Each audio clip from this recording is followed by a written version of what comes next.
우리의 믿음의 근거는 오직 말씀이고, 그리고 또 성공적인 예배는 성공적인 인생을 살게 될 것입니다. 그리고 여러분들은 반드시 성공적인 인생을 살 수밖에 없다는 사실을 여러분 믿음 가운데 고백하시기 바랍니다. 하나님 살아계십니다. 그리고 하나님은 우리와 함께 하십니다. 그리고 하나님 약속하신 말씀 모든 것들을 믿는 자들에게 주셨고, 믿는 자들은 이 말씀이 그대로 실현될 걸 믿기 때문에 더욱더 하나님을 바라보게 됩니다. 바로 이것이 참된 예배고, 또 이것이 말씀 안에 살아갈 수 있는 우리의 믿음의 근거라는 것을 잊지 마시고 바로 이 복을 여러분들 누리시기 바랍니다. 세상은 너무 피폐되어 있습니다. 아무래도 힘들고 어려운데 LA 지역에 또 산불까지 나서 지금까지도 아직 완전히 진화가 되지 못한 상태입니다. 계속해서 이제 산불이 또 가고 있고요. 또 한국을, 조국 대한민국을 생각하면 가슴이 아픕니다.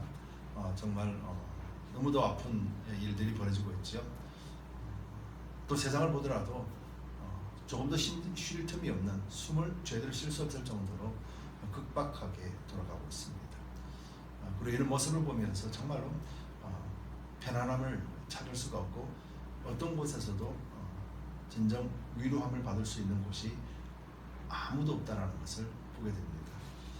여러분들도 삶이 많이 힘들고 어렵지요. 삶이 힘들어지면 신앙이 강건해지는데, 오히려 삶이 힘들어지면 신앙이 약해지는 모습들을 우리는 잘 보게 됩니다. 여러분들 힘들고 어려울 때, 또 하나님의 말씀이나 또 신앙생활에 있어서 이해가 안 되고 받아들일 수가 없을 때, 그리고 신앙생활이 정체되어 있을 때, 내 신앙이 그 자리에 그냥 머물러 있다라고 생각이 들 때, 그래서 앞으로 나갈 수가 없을 때, 그때 한번 여러분들이 이 질문을 한번 해보시기 바랍니다. 나는 왜 예수님을 믿는가? 나는 왜 교회에 나오는가? 여러분들이 이 질문을 해보면은 여러분들 분명히 해답을 찾게 됩니다. 왜냐하면 이 질문 끝에는 반드시 하나님이 여러분들을 얼마나 사랑하시는가를 깨닫게 되기 때문입니다. 우리가 질문을 하지 않기 때문에 해답을 얻을 수가 없습니다. 그렇기 때문에 우리가 진정으로 우리 신앙생활에 있어서 힘들고 어렵거나, 또 신앙이 정체되어 있거나 앞으로 나가지 못하거나, 또 신앙에 의심이 생길 때나 또 불안함이 있을 때 여러분들 한번 질문해 보시기 바랍니다. 나는 왜 예수님을 믿어야 되나? 나는 왜 교회 나가지? 라는 질문을 하게 될 때 비로소 그때 하나님은 여러분들에게 진정한 응답 의미를 깨닫게 하실 겁니다. 그러고는 여러분들의 입술을 통해서 하나님을 찬송케 하실 겁니다. 바로 이것이 살아계신 하나님이시기 때문에 그렇습니다. 여러분들의 기도 덕분으로 저는 기도원에 잘 다녀왔습니다. 근데 이번 기도원에 가서는 좀 특별한 경험이라면 경험이랄까, 좀 특별했습니다. 다른 게 아니라 예전처럼 기도원에 갔을 때 막 부르짖고 기도하고 그랬을 때 속 시원시원하게 기도도 하고 그랬거든요. 근데 이번에 올라갔는데 기도하는데 계속해서 다른 생각들이 막 들어옵니다. 기도에 집중을 못합니다. 기도가 안 되는 거예요. 멍하니 앉아 있다가 조금 기도하려고 그러면 또 어느 순간에 다른 쪽으로 가 있고 다른 쪽으로 가 있고, 그래서 내가 이거 못하는 거지? 라고 합니다. 그래서 한 하루 정도 그렇게 헤맸습니다. 아무도 없는 성전에 들어가서 혼자서 기도하는데 그런 현상들이 막 일어나기 시작한 것이죠. 그래서 쉬었습니다. 좀 쉬다가 제가 올라갈 때 책을 2권 가지고 올라갔습니다. 그중 한 권 책인 헨리 나우엔의 예수의 길이라는 책이 있습니다. 조그만 책인데 그 책을 읽기 시작했습니다. 그래서 그 책을 읽으면서 읽어가는 중에 그 책에서 질문하는 게 있었는데, 그 질문이 바로 제가 지금 여러분들에게 드린 질문이었습니다. 그 책에는 이렇게 이야기합니다. 당신은 오늘 예수님을 따르고 있는가? 라는 질문이었습니다. 당신은 오늘 예수님을 따르고 있는가? 라는 그 질문을 딱 보는 순간에 내가 왜 기도를 멈추고 왜 기도가 이렇게 힘들었는지를 깨닫게 되었습니다. 그리고 당신은 오늘 예수님을 따르고 있는가? 라고 하면서 그 뒤에 나오는 글귀가 있습니다. 그거를 한번 제가 읽어드리도록 하겠습니다. 그대로 읽어드릴게요. 우리는 많은 일을 하며 살고 있지만 그 일들 속에 만족하기보다는 오히려 그 어떤 일에도 성과를 거두지 못할까봐 초조해야 한다. 마치 고개사처럼 공중에 많은 공을 동시에 띄우고는 어떻게 하면 하나라도 떨어지지 않을지 거기에만 골몰한다. 참 피곤한 일이다. 그리고 이내 녹초가 된다. 이 말이었습니다. 당신은 오늘 예수님을 따르고 있는가? 라는 질문을 던지고 이 말이 뒤따라오는 것이었죠. 그래서 제가 이 글을 읽는 순간 마음으로 깨달아지기 시작하는 거예요. 내가 무엇하러 여기로 왔지? 예전 같으면은 교회를 위해서, 성도를 위해서 한 사람 한 사람 이름 불러가면서 기도를 했었습니다. 매일같이 반복하듯이 그렇게 기도했었습니다. 근데 이번에도 그렇게 기도하려고 하는데 계속 딴 생각이 들어오고 계속해서 기도가 방해받기 시작했는데, 근데 쉬고 있는 시간, 이 책을 읽는 순간 그 책 속에서 오늘 당신은 예수님을 따르고 있는가? 라고 하면서 분주하게 살아가는 모습들, 분주하게 생각하는 것, 이것이 하나님의 일이다 생각하고 그 일을 마무리하려 해야 되고 그 일을 위해서 달려갔던 모습들, 이런 모습들을 저 자신을 알고 보게 하는 거죠. 물론 담임 목사로서 교회나 성도를 위해서 가장 우선적으로 기도하고 신경 쓰는 건 마찬가지죠. 맞습니다. 저는 그렇게 살아봤고 또 그것이 맞다라고 여겼지요. 그런데 거기서 그 책을 읽고 내 기도가 방해받고 기도를 할 수 없는 그 순간에 이걸 깨닫고 났습니다. 하나님 음성이 곧 들리는 것 같습니다. 네가 왜 신경 쓰니? 내 일을 가지고 네가 왜 신경을 쓰니? 라는 말이었습니다. 제 마음속에 들어오는 깨달음이에요. 이 글을 읽으면서 너는 오늘 예수님을 따르는가? 라는 질문을 나에게 던졌을 때 내 속에서 나가오는 하나님이 주시는 음성들은 네가 왜 내 일을 가지고 분주하게 살아가니? 네가 왜 내 일을 네가 하려고 하니? 라는 것이었습니다. 너는 내 일은 나에게 맡기고 너는 나를 따르라 라는 말이었어요. 그때 내가 무릎을 탁 치면서 하나님 이거였네요 라고 하면서 다시 성전에 들어가서 기도하기 시작했습니다. 하나님, 나는 하나님만 따르겠습니다. 하나님, 우리 두드림 교회는 하나님만 따르겠습니다. 하나님, 우리 두드림 성도들은 하나님만 따르겠습니다. 오직 예수 그리스도만 따르겠습니다. 하나님이 책임져 주시고 하나님 우리 모든 교회와 성도들을 하나님이 인도해 주옵소서. 그래서 하나님이 주인 되어 주옵소서. 그때부터 기도가 트이기 시작하는 거예요. 모든 일들은 우리가 분주하게 살아갑니다. 모든 일들을 바라보면서 우리는 마음이 다 빼앗겨버렸던 것이었죠.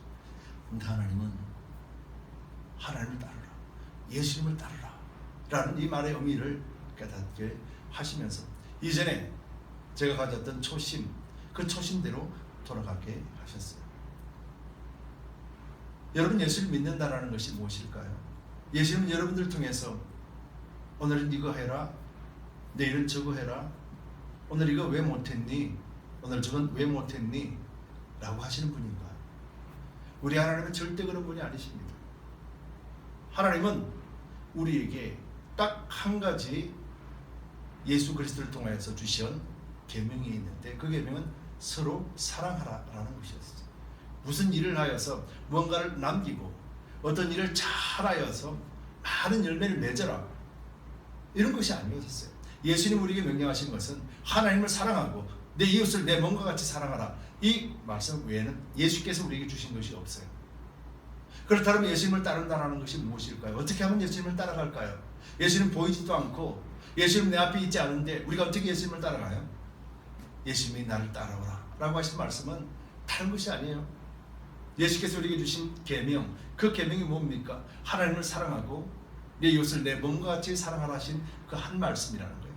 그렇다면 예수님을 따라간다는 것은 결국은 우리가 사랑하는 삶을 살아가는 것, 바로 이것이 예수님을 따르는 것입니다. 우리는 예수님을 사랑한다면서도 어떤 일의 결과를 만들어내야 되고 어떤 일에 대해서 부수진 것을 갈망합니다. 그런데 하나님은 그게 아니에요. 오직 하나님 안에 살아. 오직 예수 그리스도 안에 거하라 라고 명령하십니다. 그리 하면 내가 하나님이 이룰 것이다 라는 것이에요. 하나님이 원하시는 것은 어떤 풍성한 열매가 아닙니다. 하나님이 원하시는 것은 우리가 노력하고 수고하고 얻은 결과를 하나님이 원하시는 게 아니에요. 하나님이 원하시는 것은 바로 여러분 자신이라는 거예요. 하나님이 원하시는 것은 여러분들이 뭔가를 했고 여러분들이 뭔가를 만들어 나가는 것을 하나님이 기뻐하시는 것이 아니라 여러분 자신을 하나님이 기뻐하신다는 것을 여러분들 믿으시기 바랍니다. 우리가 그것을 알지 못하면 우리는 왜 신앙생활을 해야 되지? 왜 우리가 예수를 믿어야 되지? 왜 교회에 나와야 되지? 하는 그 질문에 답을 얻을 수가 없습니다. 여러분 예수를 믿으면 행복해야 되지 않겠습니까? 예수를 믿으면 즐거워해야 되지 않겠습니까? 아니 예수를 믿고 천국이 우리 가운데 들어왔다고 말씀하시고 하나님이 우리 가운데 함께 계시는데 우리가 왜 슬퍼해야 되고 왜 우리가 상황을 보면서 우리가 두려워하고 떨어야 됩니까? 우리는 이런 질문들이 우리 속에 끊임없이 나와야 되는 것이에요. 살아계신 하나님이 우리와 함께 하신다는데 전능하신 하나님이 우리와 함께 하신다는데 근데 왜 우리는 이런 불안한 감 속에 살아가고 있는가?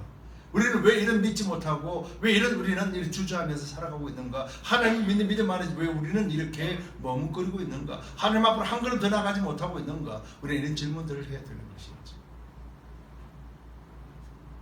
여러분 그래서 우리가 예수님을 따르는 것은 다른 것이 아니에요. 예수님이 이 땅에서 예수님을 따르는 것은 보이지도 않는 예수님, 예수님을 따르는 것은 예수님이 십자가에 나도 못 박아야 된다는 말씀이 아닙니다. 예수님을 따르는 것은 그 십자가로 이루어지신 것을 우리에게 주셨기 때문에 그들 주신 그것을 가지고 우리가 이 땅에서 살아가는 것이 예수님을 따르는 것이에요. 예수님께서 따르라 하신 그 말씀을 따라가는 것은 곧 예수님이 우리에게 주신 그 계명을 따라가는 것이죠. 예수님께서 이렇게 말씀하십니다. 요한복음 17장 23절에 보면은 이렇게 말씀해서 곧 내가 저희 안에 아버지께서 내 안에 계셔 또 아버지께서 내 안에 계셔 같이 있다라는 거예요. 아버지가 예수님 안에 또 예수님 우리 안에 계신다라는 거예요. 우리는 예수님 안에 있는 것이죠. 우리는 하나님 안에 있는 것이죠. 저희로 온전함을 이루어 하나가 되게 하려 함은 우리가 다 그리스도 안에서 하나가 되게 하는 것은 아버지가 우리 안에, 우리가 아버지 안에, 우리가 예수 그리스도 안에, 예수님 우리 안에, 예수님이 아버지 안에, 아버지가 예수님 안에 있는 것은 다른 이유 때문이 아니라 아버지께서 나를 보내신 것과 또 나를 사랑하신 같이 저희도 사랑하신 것을 세상에 알게 하려 합니다.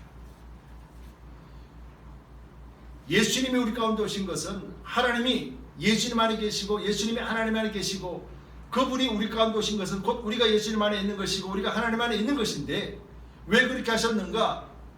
세상이 우리로 하여금 하나님의 사랑을 알게 하려 하기 위하여서 그렇게 했다라고 말씀하고 있다는 거죠. 그렇다면 우리는 어떻게 하는 것이 예수님을 따라가는 것입니까? 예수님의 명령대로 서로 사랑하는 것이죠. 여러분 이것이 오늘 본문의 말씀이에요. 오늘 본문 말씀을 다시 한번 읽어드리겠습니다. 우리가 사랑함은 즉 우리가 사랑할 수 있는 것은 뭡니까? 그가 먼저 우리를 사랑하셨습니다. 여러분의 핵심 내용이 이것입니다.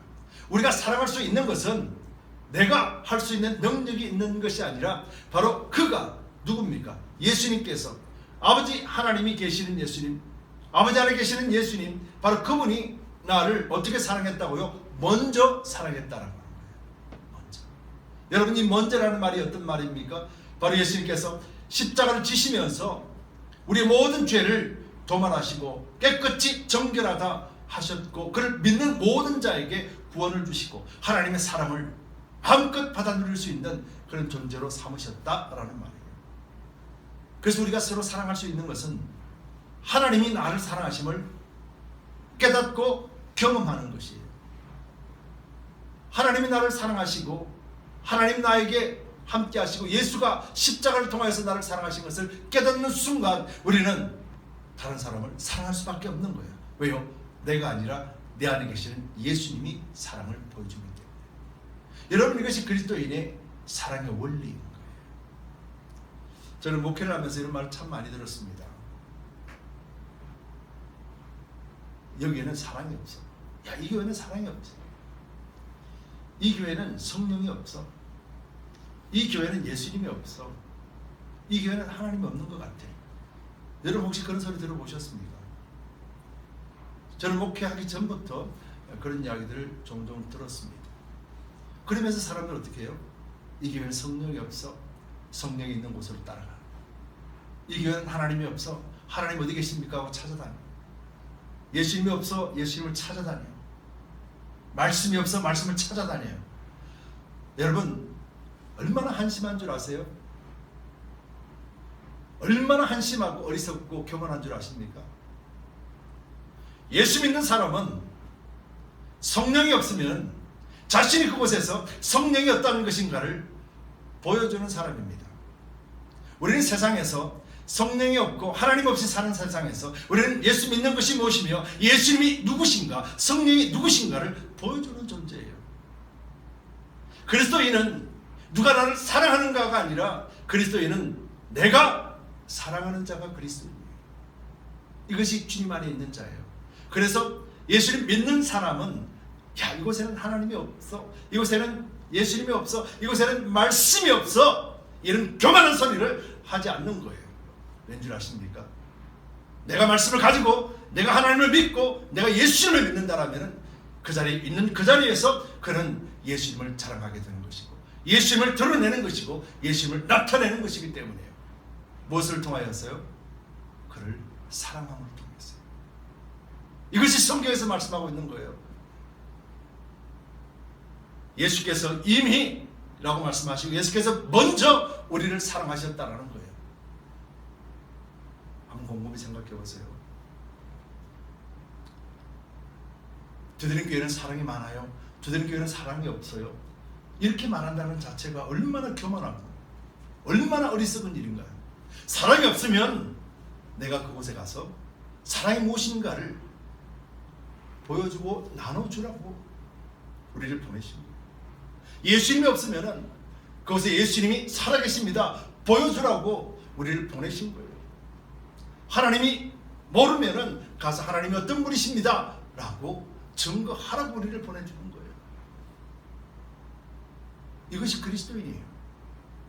아, 이 교회는 예수가 없어, 딴 교회 가봐야지. 얼마나 어리석고 하나님 앞에 책망받을 일입니까? 그 속에는 성령이 없던 거예요. 그래서 요한일서 4장을 보면요, 성령과 악령에 대해서 말씀하고 있어요. 하나님이 주시는 진리의 영과 미혹의 영을 말씀하고 있는 거예요.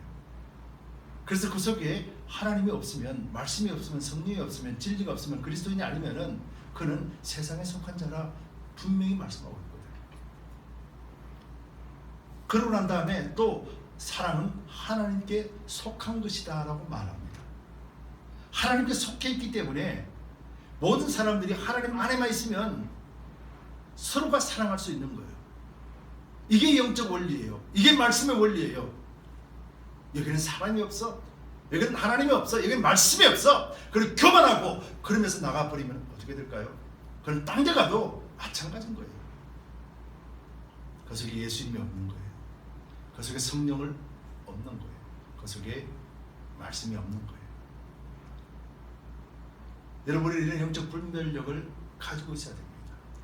이걸 가지고 있지 못하면 우리는 하나님 안에서의 진정한 자유를 누리지 못합니다. 우리는 영적인 분파가 다가옵니다. 영적인 환난도 다가옵니다. 어쩌면 영적인 산불도 일어나죠. 영적인 전쟁도 일어나죠. 영적인 거짓말, 영적인 악한 것들이 우리에게 도전으로 다가올 때가 너무 많지 있습니다. 그럴 때 우리는 무엇으로 분별합니까? 하나님이 없어, 성령이 없어, 말씀이 없어. 아니요, 하나님 여러분 안에 있다는 거예요. 하나님 내 안에 있다는 거예요. 믿는 사람들도 환난을 당합니다. 이런 화재를 통하여서 믿는 사람들도 아마 엄청난 피해를 입었습니다. 전쟁을 통해서 믿는 사람들도 수많은 사람들이 죽었습니다. 그리고 정말 악하고 어리석은 상태 속에서도 그곳에도 여전히 그리스도인들이 있습니다. 환경이 변하는 것이 아닙니다. 생각이 다른 거예요. 하나님이 왜 이런 것들을 나에게 허락하셨을까? 생각이 다른 거죠. 한 번은 저 북한에서 넘어온 분, 제가 유튜브를 한번 봤습니다. 북한에서 넘어오신 분인데 이제 나와서 정착을 하면서 생활을 합니다. 근데 기술도 없고 아무것도 없으니까 어떤 분에게 가서 3년 동안 이 컴프레셔 기술을 배우기 위해서 컴프레셔 기술을 배우고 있는데 그 배우는 중에 이런 일이 있었다고 합니다. 이 사람이 기술이 없기 때문에 이 사람이 해야 될 일인데 기술이 없으니까 사장님이 대신 그 일을 해준 거예요. 해주다가 왼손을 다쳐버린 거예요. 근데 그 왼손을 다친 사장님이 소파에 앉자마자 뭐라고 말을 했는데 그것 때문에 이 양반이 감동을 받아가지고 예수를 믿게 됐던 거예요. 어떻게 했냐면 이 양반이 손을 딱 들고 하나님 감사합니다. 종업원이 다치지 않고 사장인 내가 다쳐서 감사합니다. 왜냐하면 종업원 일이었거든요. 하나님 감사합니다. 제가 오른손잡인데 오른손이 다치지 않고 왼손이 다치게 해주셔서 감사합니다. 그러면서 피가 나는 손을 꼭 붙들고 그렇게 기도를 하더라고요. 북한에서 내려와서 그 광경을 보고 깜짝 놀랐다고. 도대체 뭐 때문에 저럴까? 그래서 그 사람 따라서 교회를 나갔다라고 간증을 하는 걸 들었습니다. 여러분, 그분은 그것이 그 사람에게 베스트로 보여주는 사랑이었습니다. 그분은 예수님 안에 있었기 때문에 예수님 안에서 사랑을 베풀어 주는 것들, 예수님 안에서 기도하면서 인플루에게 대신에 내가 다친 것에 감사할 줄 아는 마음이 그분은 이보다 더 큰 사랑을 줄 수가 없는 것이죠. 바로 그 말을 듣는 그 사람이 진정으로 예수님을 믿게 되었다는 것이죠. 여러분, 이것이 진정한 사랑 아닐까요? 우리는 누가 나를 사랑해 줄까? 우리는 누가 나를 사랑할까에 관심이 많습니다. 그래서 나를 사랑하지 않으면 전혀 상관없이 나와 상관없는 사람이구나, 그렇게 삽니다. 여전히 그런 마음으로 신앙생활을 하죠. 근데 여러분, 이거 아세요? 그리스도인은 사랑을 하는 자인가요? 사람들에게 사랑을 받는 자인가요?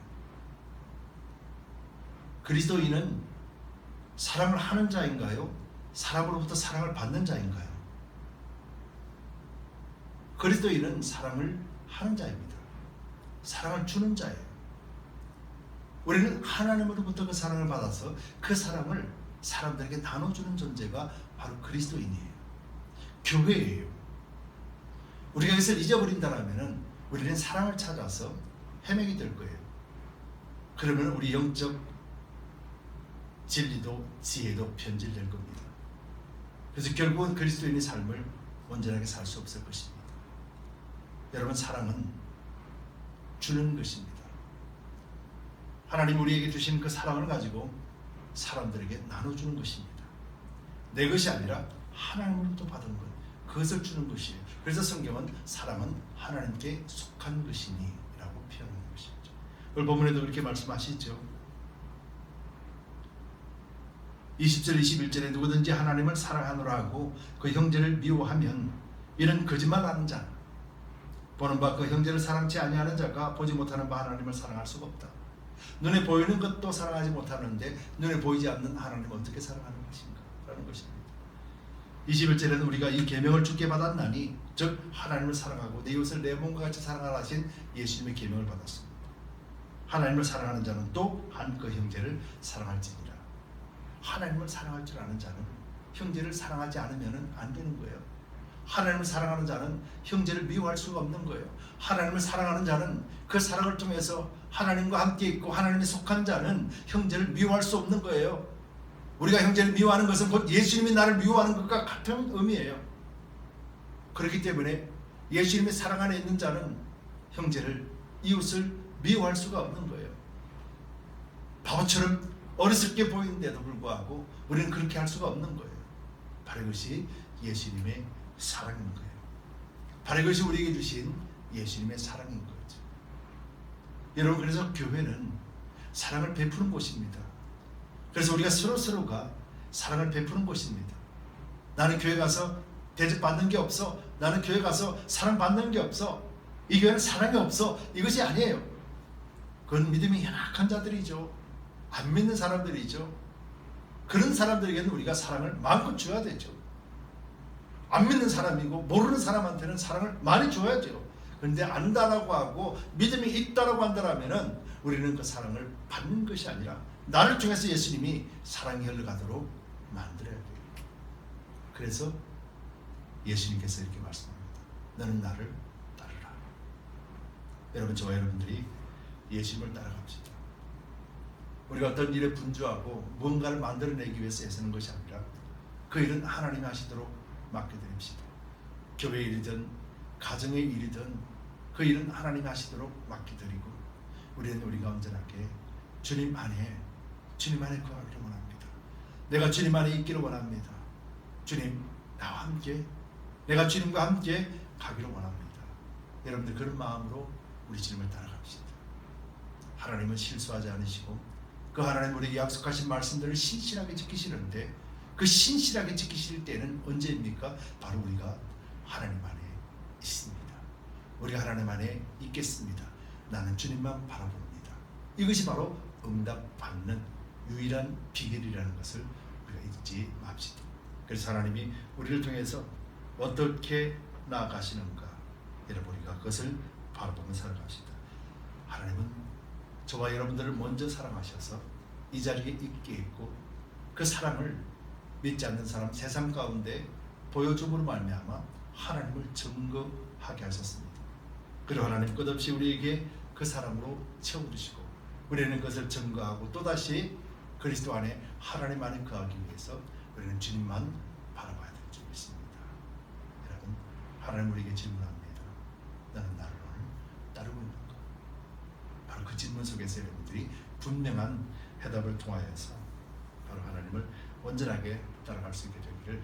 그래서 여러분들이 하나님 주시는 축복들을 하나도 남김없이 받아 누리시는 그런 하늘나라의 풍성한 백성들이 되시기를 예수 그리스도 이름으로 축복합니다.